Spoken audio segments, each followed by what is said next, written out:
Tap dancing has deep roots in American culture. It originated in the United States in the early 19th century at the crossroads of African and Irish American dance forms. One thing I noticed on the internet while doing my research about American culture is that Black Americans aren't credited for the totality of their culture, unless it's on paper.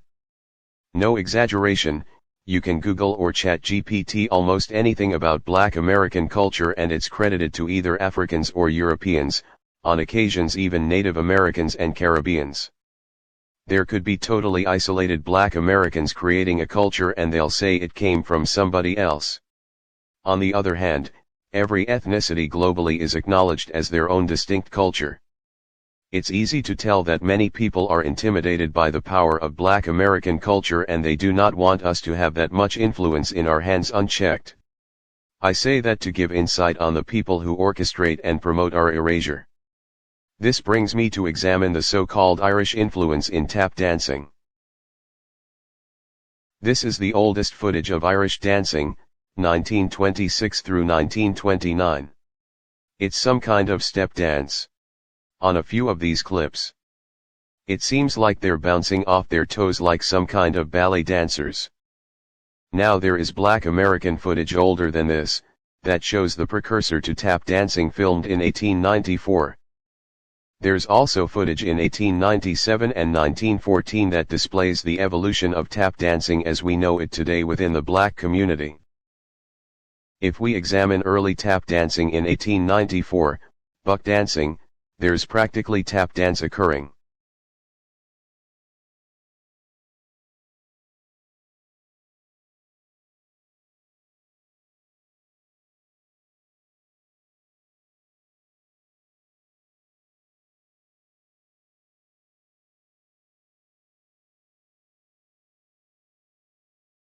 Also in 1914.